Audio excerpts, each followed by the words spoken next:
మధ్యాహ్నం 2 గంటలు అవుతోంది. సూర్యుడు ఆకాశం నుండి నిప్పులు కురిపిస్తున్నాడు. ఉష్ణోగ్రత 45 డిగ్రీలు దాటిపోయింది.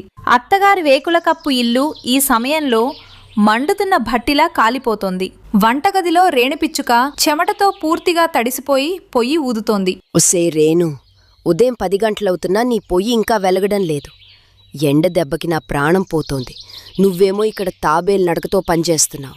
అత్తగారు, ఎండవేడికి కట్టెలు ఎంతలా కాలిపోతున్నాయంటే చెయ్యి పెట్టగానే చెయ్యి కాలిపోతోంది. ఒక్క 2 నిమిషాల్లో టీ తీసుకొస్తాను. అప్పుడే తలుపు దగ్గరకు గౌరీ అత్త వచ్చి వెక్కిరిస్తూ నవ్వడం మొదలుపెట్టింది. అరే వదినా, ఈ భట్టీలో ఎందుకు నీ ప్రాణాలను ఎండగట్టుకుంటున్నావు? నా కోడల్ని చూడు, పట్నంలోని పెద్ద ఇంటి నుండి వచ్చింది. కట్నంగా మెరిసిపోయే ఏసీ, డబుల్ డోర్ ఫ్రిడ్జ్ తీసుకువచ్చింది. మా ఇంట్లో అయితే కాశ్మీర్ లాంటి చల్లదనం ఉంటుంది. రేణు, విన్నావా? నా కర్మ కాలకపోతే నీ మాస్టారు తండ్రి నీకు పెద్ద పెద్ద పుస్తకాలు చదివించడం మాత్రమే నేర్పించాడు కాని కట్నంగా ఒక సరిగ్గా పనిచేసే కూలర్ కూడా ఇవ్వలేకపోయాడు. అత్తగారు, మా నాన్నగారు నాకు నేర్పిన చదువు ఏ కూలర్, ఫ్రిడ్జ్ కన్నా చాలా గొప్పది. మీరు కాస్త ఓపిక పట్టండి. నేను పట్నంలో మా అమ్మాయి ఇంటికి వెళ్ళిపోతున్నాను. అక్కడే ఏసీ గాలిలో హాయిగా ఉంటాను. ఈ నరకంలో ఉంటే నా ఊపిరాగిపోతుంది. రాజుతో చెప్పు, వాతావరణం చల్లబడ్డాకే నన్ను రమ్మనమని. అత్తగారు వెళ్ళిపోయిన తర్వాత ఎండలు అన్ని రికార్డులను బద్దలు కొట్టాయి. ఉష్ణోగ్రత 50 డిగ్రీలు దాటిపోయింది. మధ్యాహ్నం వేళలో పిల్లలు తల్లడిల్లిపోసాగారు. మమ్మీ, చాలా వేడిగా ఉంది. పద, బయట పెట్టిన నీలం రంగు ప్లాస్టిక్ డ్రమ్లో మనం స్నానం చేద్దాం. అవును మమ్మీ, నాకు నీళ్ళల్లో ఈదాలనుంది. వద్దు పిల్లలు, ఆ నీళ్ళల్లో చేయి పెట్టకండి, అవి మరుగుతున్నాయి. ఆగండి, నన్ను ఏదైనా ఆలోచించనివ్వండి.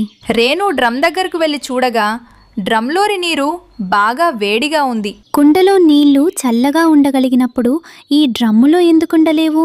రేణు వెంటనే తెలివిని ప్రదర్శించింది. ఆమె తడిమట్టిలో కొద్దిగా పొట్టు కలిపి నీలం రంగు డ్రమ్ము చుట్టూ ఒక మందపాటి పొరలా పూసింది.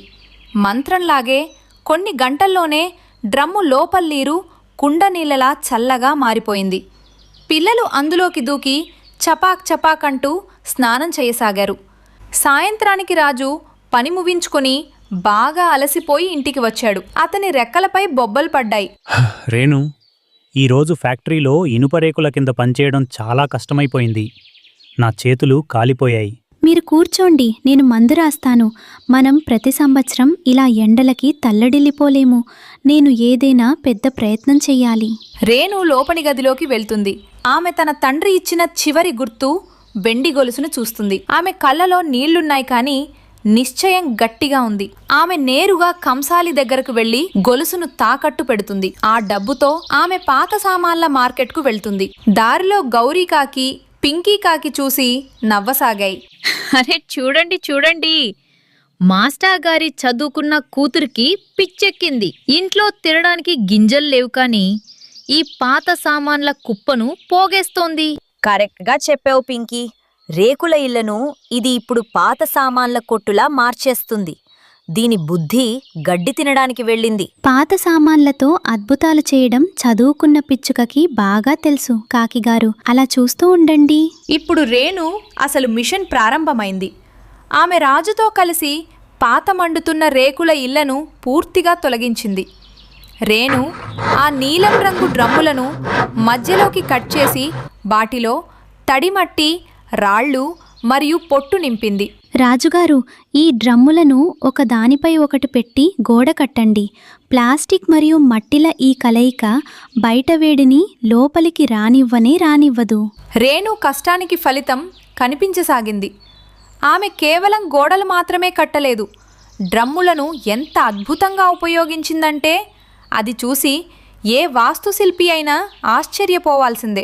ఒక డ్రమ్ము ముందు భాగంలో ఫ్యాన్, వెనుక భాగంలో బట్టివేళ్ల గడ్డి అమర్చి రేణు నీళ్లతో నడిచే ఒక అద్భుతమైన కూలర్ను తయారు చేసింది. 2 డ్రమ్ములను ఒకదానిలో ఒకటి పెట్టి మధ్యలో తడి ఇసుకను నింపింది. దీనివల్ల కూరగాయలు వారాల తరబడి తాజాగా ఉండసాగాయి. మమ్మీ, ఇటు చూడు, మన ఇంటి పైన గుమ్మడికాయ మరియు పుచ్చకాయ తీగలు ఎంత అందంగా ఉన్నాయో. అవును, ఇప్పుడు మన ఇల్లు నీలం రంగు మహల్లా కనిపిస్తోంది. పిల్లలు, ఈ రోజు నుంచి మనకు ఎండవేడి బాధ ఉండదు. మీ ఇద్దరూ ఇక హాయిగా ఇంట్లోనే ఉండొచ్చు. చూస్తూ చూస్తూనే 2 నెలలు గడిచిపోయాయి. వర్షాకాలపు సూచనలతో అత్తగారు పట్నం నుండి తిరిగి వచ్చారు. ఆమె వీధి మలుపు తిరగగానే అక్కడ ఉన్న మార్పును చూసి ఆమె కళ్ళు ఆశ్చర్యంతో పెద్దవయ్యాయి. అయ్యో దేవుడా, ఇదేమైపోయింది? నా రేకులగూడు ఏమైపోయింది? ఈ రేణు నా ఇల్లును నీలం రంగు డ్రమ్ముల పాత సామాన్ల కుట్టులా మార్చేసింది. అత్త కోపంగా ఇంట్లోకి వచ్చింది. ఆమె లోపల అడుగుపెట్టగానే డ్రమ్ కూలర్ నుంచి వచ్చిన చల్లటి గాలి ఆమె ముఖాన్ని తాకింది. రాజు, ఓ రాజు, ఎక్కడున్నావురా నువ్వు? ఓహో, అబ్బా, ఎంత చల్లదనమిది! నేను నేరుగా పట్నంలోని మాల్ ఏసీ రూమ్ నుండి కాశ్మీర్ లోయల్లోకి వచ్చేసినట్లు అనిపిస్తోంది. నా అలసటంతా ఒక్కసారిగా మాయమైపోయింది. అమ్మా, ఇది పాత సామాన్ల కొట్టు కాదు, మీ కోడలు తయారు చేసిన డ్రమ్మహల్. బయట 50 డిగ్రీల ఉష్ణోగ్రత ఉన్నా సరే మన ఈ ఇంటి లోపల మాత్రం ఎప్పుడూ 22 డిగ్రీల ఉష్ణోగ్రతే ఉంటుంది. కాని రేణు, ఇన్ని డ్రమ్ములు, ఇదంతా చేయడానికి డబ్బులెక్కడి నుండి వచ్చాయి? నీ భర్త జీతం అంత ఎక్కువ కాదు కదా? అమ్మా, రేణు తన తండ్రి ఇచ్చిన చివరి గుర్తుగా ఉన్న వెండి గొలుసును తాకట్టు పెట్టింది. ఎందుకంటే ఫ్యాక్టరీ నుండి వచ్చాక నాకు ఈ ఇంట్లో విశ్రాంతి దొరకాలని, పిల్లలు ఎండలో తల్లడిల్లిపోకూడదని. ఇది వినగానే అత్తగారి కాళ్ళు నేలకే అతుక్కుపోయినట్లయింది. ఆమె కళ్ళ నుండి పశ్చాత్తాపపు కన్నీళ్లు కారసాగాయి. నన్ను క్షమించుమ్మా కోడలా. నేనే చదువుకోని దాన్ని కేవలం బంగారం వెండిలనే సర్వస్వానుకుని బతికాను. నిజమైన సంపద అంటే చదువు, సమయస్ఫూర్తి అని నాకీరోజు అర్థమైంది. చదువుకున్న కోడలు వస్తే ఉండే గొప్పతనం ఇదే. ఆమె కష్టకాలంలో కూడా ఇల్లును స్వర్గంలా మార్చేయగలదు. గౌరీ, పింకీ బయట నిలబడి ఇదంతా వింటూ ఉన్నాయి. అది విని ఇద్దరూ సిగ్గుతో తలదించుకున్నారు. అత్తయ్య, ఇప్పుడు ఏడ్చి ఏమి ప్రయోజనం? రండి, ఈ చల్లని ఇంట్లో వేడివేడి పకోడీలు చేసుకుని తిందాం. ఆ రోజు నుండి ఆ నీలం రంగు డ్రమ్ముల మహల్లో ఎప్పుడూ ఎలాంటి ఎత్తిపొడుపుల మాటలు వినిపించలేదు. అత్తగారు తన తెలివైన కోడలి గొప్పదనాన్ని పొగరటంలో అస్సలు అలసిపోయేవారు కాదు. రేణు, రాజు మరియు పిల్లలు ఆ వినూత్నమైన, చల్లని మరియు సంతోషకరమైన ఇంట్లో ఎల్లప్పుడూ ఆనందంగా జీవించసాగారు. నీతి: చదువు మరియు సరైన సమయస్ఫూర్తితో ఎంతటి పెద్ద సమస్యనైనా పరిష్కరించవచ్చు. ఎందుకంటే తెలివితేటలే అన్నిటికన్నా పెద్ద ధనం. ఒక అడవిలో రేణుపిచ్చుక తన భర్త రాజు, అత్తమామలు మరియు 2 పిల్లలు చింటూ మరియు మీనాతో కలిసి నివసించేది. కొంతకాలం క్రితం రేణు ఒక తీవ్రమైన అనారోగ్యం బారిన పడింది. జబ్బు అయితే నయమైపోయింది, కానీ మందుల ప్రభావం వల్ల రేణు చాలా లావుగా మారిపోయింది. ఆమె మునుపటి చురుకైన శరీరం ఇప్పుడు చాలా బరువుగా తయారైంది. రేణు అద్దం ముందు నిలబడి దిగులుగా తనను తాను చూసుకుంటుంది. భగవంతుడా, నా శరీరానికి ఏమైంది? నేను ఎగరాలనుకున్నా ఎగరలేకపోతున్నాను. కొంచెం నడవగానే ఆయాసపడిపోతున్నాను. రేణు, నువ్వు బాధపడకు. ఆరోగ్యం కంటే మరేది ముఖ్యం కాదు. నువ్వు ఎలా ఉన్నా మాకు చాలా మంచిదానివి. రాజు అయితే రేణుని అర్థం చేసుకునేవాడు. కానీ రేణు ఇంటి దగ్గర ఒక అరటి చెట్టు ఉండేది. అది రేణుకి అన్నిటికంటే పెద్ద ఆసరాగా నిలిచింది. రేణు ఎప్పుడు బాధపడినా ఆమె ఆ చెట్టు దగ్గరకు వెళ్లి తన బాధను చెప్పుకుని ఏడ్చేది. మొదట్లో రేణు అత్తగారు ఆమెను చాలా బాగా చూసుకునేవారు. కానీ అడవిలోని ఇతర పక్షులు రేణు లావుగా ఉండటాన్ని చూసి ఎగతాళి చేయటం మొదలుపెట్టాక అత్తగారి మాట తీరు కూడా మారిపోయింది. అరే రేణు, కాస్త చూసి నడువు. నువ్వు నడిస్తే గుడిసె మొత్తం కదిలిపోతోంది. బయటికి వెళ్తే నీ కోడలు ఎంత లావుగా అయిపోయిందని జనాలు నాతో అంటున్నారు. నాకైతే ఇప్పుడు బయటికి రావడానికి కూడా సిగ్గేస్తోంది. కోడలికి ఆరోగ్యం బాలేదు, అందుకే అలా అయింది. తనని ఎత్తి పొడవడం ఆపు. మీరైతే అస్సలు మాట్లాడకండి. రోజంతా తింటూ ఉంటుంది, బరువు పెంచుకుంటూ ఉంటుంది. రేణు కళ్ళలో నీళ్లు వస్తాయి. ఆమె నిశ్శబ్దంగా బయటకి అరటి చెట్టు దగ్గరకు వెళ్తుంది. ప్రియమైన చెట్టు, నువ్వే చెప్పు, ఇందులో నా తప్పేముంది? అనారోగ్యం అనేది మన చేతుల్లో ఉండదు కదా. అందరూ నాకు దూరమైపోతున్నారు. ఒకరోజు మధ్యాహ్నం రేణు నీళ్లు తెచ్చుకోవటానికి నది దగ్గరకు మట్టి కుండ తీసుకుని వెళ్ళింది. అరే పింకీ, చూడు చూడు, అడవి ఏనుగు నీళ్లు తెచ్చుకోవడానికి వచ్చింది. కాస్త జాగ్రత్తగా ఉండు, దీని అడుగు పడితే నది నీళ్లు బయటకు వచ్చేస్తాయేమో. నిజమే చెప్తున్నావక్క. రేణు, కాస్త నీళ్ళలో నీ మొహం చూసుకో. నీ లావు నీళ్ళలో స్పష్టంగా కనిపిస్తోంది. కుండ నింపడం ఎందుకు? నువ్వు చూస్తుంటేనే ఒక కుండలా ఉన్నావు. గౌరీ, ఒకరి నిస్సహాయతను ఇలా ఎగతాళి చేయకూడదు. రేణు దిగులుగా నీళ్ల మట్టి కుండను తీసుకుని ఇంటికి వచ్చింది. కొన్ని రోజుల తర్వాత రేణు కొడుకు చింటూ పుట్టినరోజు వచ్చింది. రేణు చాలా ఇష్టంగా ఇల్లు అలంకరించి అడవిలోని పిల్లలను పిలిచింది. గౌరీ కాకి తన కొడుకు బంటితో ప్రియా కొడుకుతో తీసుకుని వచ్చారు. రేణు ఒక చిన్న కేక్ తీసుకువచ్చింది. అరే రేణు, ఇంత చిన్న కేకా? ఇది చూస్తుంటే ఈ కేక్ నువ్వే ఒక్కదానివే తినేసేలా ఉన్నావు. మా పిల్లలకు కనీసం ఒక్క ముక్కైనా దొరుకుతుందా? అవును రేణు, నీ సైజుకి తగ్గట్టు నువ్వు పెద్ద కేక్ తీసుకురావాల్సింది. గౌరీగారు, ప్రియాగారు, మీరిక్కడ మా పిల్లవాడిని ఆశీర్వదించటానికి వచ్చారా లేక నా భార్యను అవమానించటానికి వచ్చారా? కేక్ చిన్నదైనా లేదా పెద్దదైనా ఇది మా ప్రేమకు ప్రతీక. ఒకవేళ మీరు ఈ సంతోషంలో భాగం కాకూడదు అనుకుంటే మీరు వెళ్ళిపోవచ్చు. గౌరీ మరియు ప్రియా విసుక్కుంటూ కేక్ తిని వెళ్ళిపోతారు. కానీ రేణు మనసు లోపల విరిగిపోతుంది. మరుసటి రోజు రేణు తన పిల్లలైన చింటూ మరియు మీనాలను స్కూల్లో దించడానికి వెళ్ళింది. స్కూల్ గేట్ దగ్గర నిలబడిన పిల్లలు మరియు వారి తల్లిదండ్రులు రేణుని చూసి గుసగుసలాడుకుంటూ నవ్వడం మొదలుపెట్టారు. అదిగో చూడండి, చింటూ మమ్మీ వచ్చింది. లావు మమ్మీ. బంటి చింటూని ఏడిపించాడు. తన స్నేహితుల ముందు అవమానంగా భావించిన చింటూ కోపం నశాలానికి అంటింది. అమ్మా, నువ్వింత లావుగా ఎందుకున్నావు? నీ వల్లే అందరూ నన్ను ఎగతాళి చేస్తున్నారు. నాకు నీతో కలిసి స్కూల్కి రావటానికి సిగ్గేస్తోంది. నువ్విక్కడి నుంచి వెళ్ళిపో. మీనా వెంటనే ముందుకు వచ్చి చింటూని తిడుతుంది. చింటూ, ఏం మాట్లాడుతున్నావు? నీకు అర్థమవుతోందా? నువ్వు నీ అమ్మతో మాట్లాడుతున్నావు. ఆమెకు ఆరోగ్యం బాలేదు, అందుకే అలా అయ్యారు. ఆమె ఎప్పుడూ మనల్ని ఎంతో జాగ్రత్తగా చూసుకున్నారు. నీకు అలా మాట్లాడే ఏ హక్కు లేదు. తన సొంత కొడుకు నోటి నుండి ఆ చేదు మాటలు వినగానే రేణు మనసు పూర్తిగా విరిగిపోయింది. ఆమె ఏమీ మాట్లాడకుండా వెనువెంటనే ఆయాసపడుతూ పరిగెత్తుకుంటూ తన ఇంటి పక్కన ఉన్న అరటి చెట్టు దగ్గరకు చేరుకుంది. రేణు చెట్టు కాండానికి అతుక్కుపోయి వెక్కి వెక్కి ఏడవసాగింది. ఆమె కళ్ళ నీళ్లు చెట్టు వేళ్లలో పడుతున్నాయి. అప్పుడే అకస్మాత్తుగా ఒక అద్భుతం జరిగింది. అరటి చెట్టు నెమ్మదిగా కదలడం ప్రారంభించింది మరియు దాని నుండి ఒక గంభీరమైన ప్రశాంతమైన స్వరం వినిపించింది. రేణు, ఏడవడం ఆపమ్మా నా బిడ్డ. నేను నీ బాధనంతటినీ చూశాను, నీ ఓర్పును కూడా గమనించాను. నువ్వు చాలా పవిత్రమైన మనసున్న దానివి. నువ్వు మాట్లాడగలవా? అవును రేణు, నేను ఒక సాధారణ చెట్టును కాదు, ఒక మాయా చెట్టును. నువ్వు ఎప్పుడూ నాతో నీ సుఖ దుఃఖాలను పంచుకున్నావు. ఈ రోజు నేను నిన్ను ఈ బాధ నుండి విముక్తురాల్ని చేస్తాను. ఇదిగో తీసుకో, ఈ మాయా అరటిపండును ఇప్పుడే తిను. రేణు వణుకుతున్న చేతులతో అరటిపండు తొక్క తీసి తినేసింది.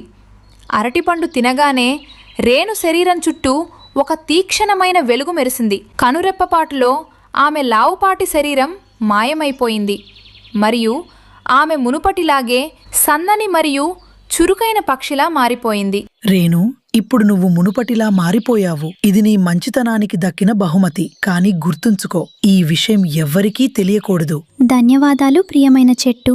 నువ్వు నాకు కొత్త జీవితాన్ని ఇచ్చావు. రేణు ఎంతో సంతోషంగా తన ఇంటి లోపలికి వెళ్ళిపోయింది. కానీ పొదల వెనుక దాక్కున్న గౌరీకాకి ఇదంతా దూరం నుండి గమనిస్తోందనే విషయం ఆమెకు తెలియదు. గౌరీ మనసులో దురాశ పుట్టింది.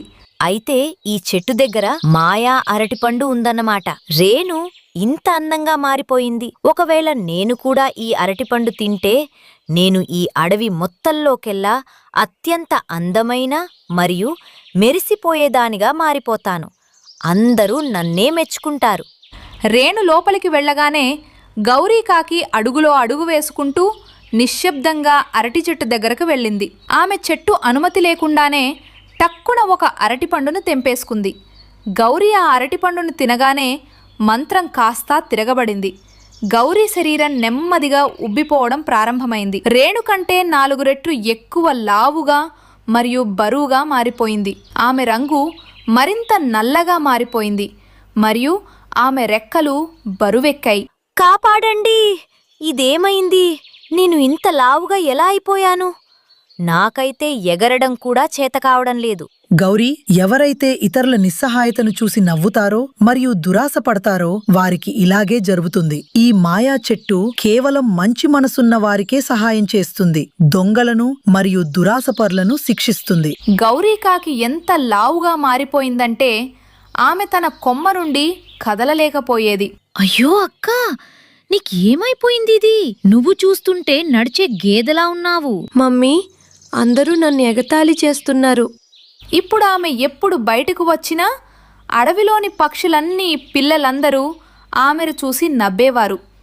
గౌరీ ఒక మూలన కూర్చుని ఏడుస్తూ ఉండేది.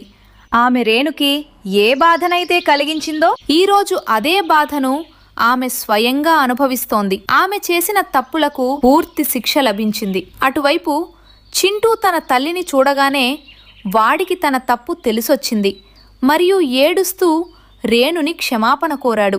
రేణు వాడిని గుండెలకు హత్తుకుంది. ఇప్పుడు రేణు తన భర్త రాజు, అత్తమామలు మరియు పిల్లలతో కలిసి తన సుఖీ కుటుంబంలో సంతోషంగా జీవించసాగింది. నీతి: ఇతరుల నిస్సహాయతను చూసి ఎగతాళి చేసేవారు తమ కర్మల ఫలాన్ని ఈ జన్మలోనే అనుభవించక తప్పదు. ఒక దట్టమైన మరియు అందమైన అడవిలో రేణు పిచ్చుక తన 2 ముద్దుల పిల్లలు చింటూ మరియు మీనాలతో కలిసి నివసించేది. వారి గూడు ఒక ఎత్తైన చెట్టుపై ఉండేది. రేణు తన పిల్లలను ఎంతో ప్రాణంగా ప్రేమించేది మరియు వారి జీవితం చాలా సంతోషంగా సాగిపోతుండేది. అమ్మా అమ్మా, చూడు, ఈ రోజు నేను ఎంత ఎత్తుకెగరగలను. లేదమ్మా, నా జంప్ చూడు, నేను చింటూ అనే కంటే ఎక్కువ పైకి ఎదురగలను. నా ముద్దుల పిల్లలారా, మీరిద్దరూ చాలా ధైర్యవంతులు. కానీ ప్రస్తుతం మీరు ఇంకా చిన్నవాళ్ళు, అందుకే గూడు దగ్గరే ఆడుకోండి. నేను మీకోసం తీపి తీపి నేరేడు పండు తీసుకొస్తాను. కానీ వారి ఈ సంతోషం ఎక్కువ రోజులు నిలవలేదు. కొన్ని రోజుల తర్వాత అడవిలోని వాతావరణం అకస్మాత్తుగా మారిపోయింది. ఆకాశంలో నల్లని భయంకరమైన మేఘాలు కమ్ముకున్నాయి మరియు ఒక పెద్ద ఘోరమైన తుఫాను వచ్చింది. గాలి తీవ్రమైన విసురుకు రేణు గూడు ఊగడం మొదలవుతుంది. చివరికి గూడు విరిగి కింద పడిపోతుంది. రేణు వేగంగా ఎగురుతూ తన పిల్లలను గాల్లోనే పట్టుకుని సురక్షితంగా నేలపైకి తీసుకువస్తుంది. అమ్మా, మన ఇల్లు విరిగిపోయిందమ్మా. ఇప్పుడు మనం ఎక్కడుంటాం? భయపడకండి నా పిల్లలారా, మీ అమ్మ మీతో ఉన్నంత వరకు మీకు ఏమీ కాదు. నేను ఇప్పుడే ఎవరినైనా సహాయం అడుగుతాను. రేణు బలమైన గాలుల మధ్య ఎగురుకుంటూ ప్రియా పావురం ఇంటికి చేరుకుంటుంది. ప్రియా, చాలా పెద్ద తుఫాను వచ్చింది. నా ఇల్లు విరిగిపోయింది. నా పిల్లలు చాలా చిన్నవాళ్ళు, చలికి వణికిపోతున్నారు. మేము ఈ రాత్రికి మీ ఇంట్లో ఉండవచ్చా? అయ్యో రేణు, నాకు చాలా బాధగా ఉంది. కానీ నేను ఇప్పుడే గుడ్లు పెట్టాను. నీ పిల్లలు చాలా అల్లరివారు. వారు గంతులు వేస్తే నా గుడ్లు పగిలిపోతాయి.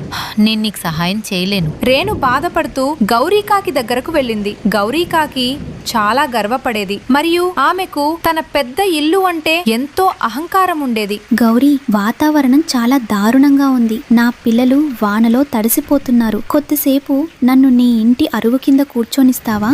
వెళ్ళిక్కడి నుండి. నిన్ను నా శుభ్రమైన ఇంట్లోకి అస్సలు రానివ్వను. నీ తడిచిన రెక్కల వల్ల నా ఇల్లంతా మురికి అయిపోతుంది. వెళ్ళు, ఎక్కడైనా వేరే చోటు వెతుక్కో. రేణు ఏడుస్తూ పింకీ కాకి ఇంటికి చేరుకుంటుంది. పింకీ ఇంటి బయట మరికొన్ని పక్షులు కూర్చుని ముచ్చట్లు చెప్పుకుంటూ ఉంటాయి. పింకీ, నాకు సహాయం చేయి. అయ్యో రేణు, నువ్వు చూడడం లేదా? ఈ రోజు నా ఇంటికి కొందరు ప్రత్యేకమైన అతిథులు వచ్చారు. నువ్వు నీ ఏడుస్తున్న పిల్లలను తీసుకొని ఇక్కడ కూర్చుంటే నా అతిథులకు ఇబ్బంది కలుగుతుంది. నువ్వు ఇక్కడి నుండి వెళ్ళిపో. ఎవ్వరూ కూడా రేణుకు సహాయం చేయలేదు. పాపం రేణు తన పిల్లలను తీసుకొని ఒక చెట్టు కింద కూర్చుండిపోయింది. రాత్రంతా చాలా జోరుగా వాన కురుస్తూనే ఉంది. చింటూ మరియు మీనాలకు చలి పెట్టకుండా ఉండటానికి రేణు తన 2 రెక్కలను చాపి వారిని కప్పి ఉంచింది. తను మాత్రం రాత్రంతా తడుస్తూ చలితో వణికిపోతూనే ఉంది. మరుసటి రోజు ఉదయం తుఫాను శాంతించింది. కానీ తేలికపాటి గాలి వీస్తోంది. రేణు పిల్లలను సురక్షితమైన స్థలంలో కూర్చోబెట్టి ఆహారం తీసుకురావడానికి బయలుదేరుతుంది. దారిలో ఆమెకు చిలుక కనిపిస్తుంది. ఆమె ఎండిన గడ్డి మరియు సన్నని పుల్లలతో తన ఇల్లు కట్టుకుంటూ ఉంటుంది. నువ్వు ఈ ఇల్లు సరిగ్గా కట్టడం లేదు. ఈ పుల్లలు చాలా బలహీనంగా ఉన్నాయి. నిన్న రాత్రి వచ్చిన లాంటి తుఫాను వస్తే ఈ ఇల్లు ఒక్క దెబ్బకు విరిగిపోతుంది. ఏ రేణు, నాకు జ్ఞానాలు చెప్పుకు. ఇల్లెలా కట్టాలో నీకంటే నాకే బాగా తెలుసు. నా ఈ ఇల్లు ఎలాంటి తుఫానైనా చాలా సులభంగా తట్టుకోగలదు. నువ్వెళ్ళి నీ పని చూసుకో. అప్పుడే పైకొమ్మపై కూర్చున్న బాలు గౌరీల కన్ను చిలుకపై పడుతుంది. కావ్ కావ్. అరే గౌరీ, ఒకసారి అటు చూడు. ఈ చిలుక ఇల్లు కట్టిందా లేక పుల్లల చెత్తకుండినా? ఒక్క గాలి విసిరొస్తే చాలు దీని ఇల్లు ఎగిరిపోయి నదిలో పడిపోతుంది. నిజం చెప్పావు బాలు. ఈ రామచిలుకలు తమను తాము చాలా తెలివైనవిగా అనుకుంటాయి. మీరిద్దరూ నోరు మూయండి. మీకు కేవలం ఇతరులను ఎగతాళి చేయడం మాత్రమే వచ్చు. నా అందమైన ఇల్లు తయారై పూర్తయినప్పుడు మీ కళ్ళు అట్లాగే బైర్లు కమ్మిపోతాయి.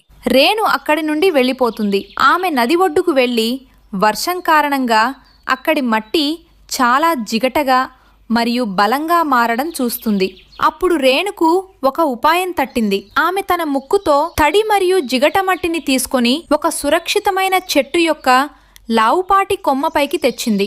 ఆమె రోజంతా కష్టపడి పనిచేసింది. చింటూ మరియు మీనా కూడా లోపల పరుచుకోవడానికి మెత్తటి ఆకులను తెచ్చి తమ తల్లికి సహాయం చేశారు. రేణు తన ముక్కుతో మట్టిని తడుతూ ఒక అందమైన కుండ ఆకారంలో ఇల్లు తయారు చేస్తుంది. వర్షం లోపలికి వెళ్లకుండా ఉండటానికి ఇంటి తలుపు చిన్నదిగా పెడుతుంది. వాహ్ అమ్మా, ఈ ఇల్లు లోపల ఎంత వెచ్చగా ఎంత హాయిగా ఉందో.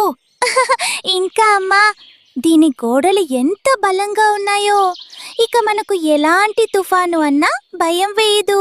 మరుసటి రోజు అడవిలో ముందెన్నడూ ఎవ్వరూ చూడని విధంగా ఒక భయంకరమైన తుఫాను సుడిగాలి వచ్చింది. గాలివేగం ఎంత ఎక్కువగా ఉందంటే చెట్ల కొమ్మలు సైతం విరిగిపడసాగాయి. ప్రియా గూడు ఎగిరిపోతుంది. గౌరీ కూర్చున్న కొమ్మ విరిగి కింద పడిపోతుంది. పింకీ ఇల్లు కూడా ధ్వంసమైపోతుంది. చిలుక పుల్లల ఇల్లైతే గాలి మొదటి విసురుకే మాయమైపోతుంది. కాపాడండి, ఎవరైనా నన్ను కాపాడండి, నా ఇల్లు ఎగిరిపోయింది. ఇల్లు కోల్పోయిన పక్షులన్నీ వణుకుతూ రేణు ఇంటి బయటకు చేరుకున్నాయి. అంతటి ఘోరమైన తుఫానులో కూడా రేణు యొక్క కుండ ఇల్లు తన స్థానం నుండి కొంచెం కూడా కదలకుండా ఉండటం అవి చూశాయి. రేణు, నన్ను క్షమించు. నీకు అవసరమైనప్పుడు నేను నా గర్వంతో నిన్ను తరిమేశాను. ఈరోజు నాకు తలదాచుకోవడానికి కూడా చోటు లేదు. నన్ను కూడా క్షమించు రేణు అక్క. నేను ఎంత స్వార్థంతో ఆలోచించాను. రేణు, నువ్వు చెప్పింది నిజమే. నా ఇల్లు నిజంగానే బలహీనంగా ఉంది. నా అహంకారం ఈరోజు నన్ను రోడ్డున పడేసింది. మీరెవ్వరూ ఏడవకండి. జరిగిపోయిన విషయాలను మర్చిపోండి. కష్టకాలంలోనే కదా మనం ఒకరికొకరు సహాయపడుకోవాలి. త్వరగా లోపలికి రండి, బయట చాలా చలిగా ఉంది. పక్షులన్నీ ఒకదాని తర్వాత ఒకటి ఇంటి లోపలికి వస్తాయి. ఇల్లు లోపల చాలా పెద్దదిగా మరియు సురక్షితంగా ఉంది. అందరూ ప్రశాంతంగా ఊపిరి పీల్చుకుంటారు. మరుసటి రోజు ఉదయం తుఫాను తగ్గినప్పుడు పక్షులన్నీ రేణుకు మనస్ఫూర్తిగా కృతజ్ఞతలు చెప్పుకున్నాయి. రేణు, నువ్వు మా అందరి ప్రాణాలు కాపాడావు. కానీ ఇప్పుడు మా ఇల్లు విరిగిపోయింది కదా, మేమెక్కడ ఉండాలి? కంగారు పడకండి బాలు అన్నయ్య. ఇవాల్టి నుండి మనమందరం కలిసి పనిచేద్దాం. నేను మీ అందరికీ తడిమట్టితో ఇలాంటి బలమైన కుండ ఇల్లు తయారు చేయడం నేర్పిస్తాను. ఆ తర్వాత ఎలాంటి తుఫాను వచ్చినా మనల్ని ఏమీ చేయలేదు. పక్షులన్నీ సంతోషంతో కిలకిల రావాలు చేయడం మొదలు పెడతాయి. ఆ తరువాత రేణు మరియు పక్షులన్నీ కలిసి అడవిలోని ప్రతి చెట్టు పైన అందమైన కుండ ఇళ్లను తయారు చేస్తాయి. ఇప్పుడు ఇదంతా చూసి అడవి మునుపటి కంటే చాలా సురక్షితంగా మరియు సంతోషంగా మారిపోయింది. చూసారుగా స్నేహితులారా, గర్వం మరియు స్వార్థం ఎప్పటికీ పనికిరావు. ఒకరికొకరు సహాయం చేసుకోవడం మరియు కలిసిమెలిసి జీవించటంలోనే నిజమైన